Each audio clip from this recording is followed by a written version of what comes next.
नमस्कार मित्रों। मुझे बहुत सारे मित्रों के मैसेजेस आते हैं, कमेंट्स आते हैं कि डिप्रेशन, स्ट्रेस इससे दूर कैसे रहा जाए, क्योंकि इन सब का हमारे जीवन पर बहुत ही गहरा और बुरा असर पड़ता है। मुझे खुद डिप्रेशन के कारण कई कई सालों तक आईबीएस की प्रॉब्लम रही है, जिसकी वजह से अच्छे से खाना नहीं पचता है, लोगों से बोलने में कॉन्फिडेंस कम हो जाता है, बाहर जाने तक डर लगता है। यहाँ तक कि सुबह उठने के बाद एक मायूसी छा जाती है और पूरा जीवन एक निराशा से भरा हुआ लगने लगता है, जिसकी वजह से हमारा मानसिक स्वास्थ्य और शारीरिक स्वास्थ्य दोनों गड़बड़ा जाते हैं।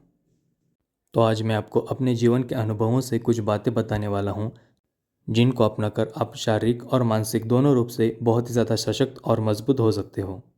मैं जब से 13 साल का था तब से नियमित रूप से व्यायाम करते आया हूँ, लेकिन फिर भी 6 से 7 साल तक मुझे डिप्रेशन की प्रॉब्लम और आईबीएस की प्रॉब्लम रही हैं। तो ये तो साफ है कि केवल व्यायाम करने से आप डिप्रेशन को बात नहीं दे सकते। जो सबसे पहली बात आपको करनी है वो है कि निगेटिविटी से दूर रहना है। खुद की नकारात्मक सोच और दूसरों की नकारात्मक सोच दोनों से आपको हमेशा के लिए दूर हो जाना है। नकारात्मकता पूरी तरह से बुरी नहीं होती, लेकिन जब आपके जीवन में पूरी तरह से आप नकारात्मक विचारों से घिरे हुए हो जाते हो और आपको पॉजिटिव विचार करने तक से डर लगने लगता है, या फिर आप सकारात्मक सोच कर ही नहीं पाते, ऐसे समय में आपको सजग हो जाना है और ऐसे लोगों से पूरी तरह से दूर हो जाना है। ये करने के लिए मैं अपना ज़्यादातर समय अच्छी अच्छी किताबें पढ़ने में, व्यायाम करने में और भी जिन जिन चीज़ों से मेरे मन में अच्छे अच्छे विचार आए, पॉजिटिव थॉट्स आए, उन सब में मेरा समय लगाता था। इसके बाद तीसरी बात जो मैंने की वो है ट्रैवलिंग। मैं पैदल, मोटरसाइकिल से, बस से, ट्रेन से, जिससे मिले उससे ट्रैवल करता था। इन सब में मुझे कई प्रकार के लोग मिलते थे।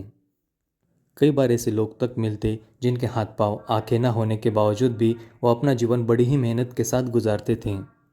दुनिया में अनगिनत प्रकार के लोग हैं, तो इन सभी को हम जब भी ट्रैवल करते हैं तब जान पाते हैं, देख पाते हैं, समझ पाते हैं।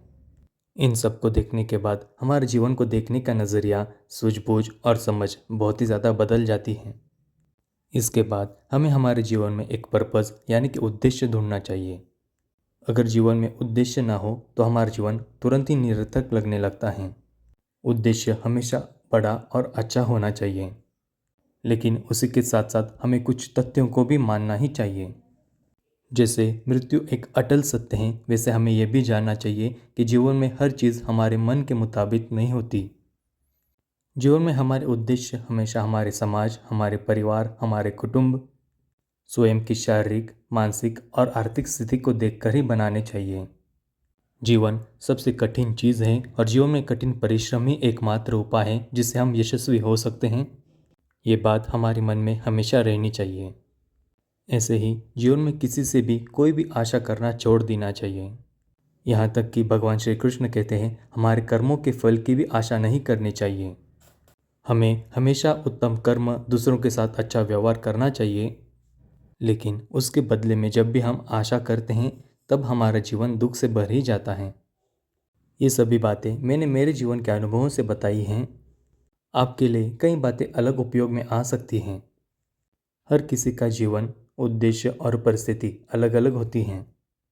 उस हिसाब से आपको अपने जीवन को ढालना चाहिए। ये वीडियो आपको कैसी लगी मुझे नीचे कमेंट्स में ज़रूर बताइए। वीडियो देखने के लिए बहुत बहुत धन्यवाद। मिलते हैं अगली वीडियो में। जय श्री राम।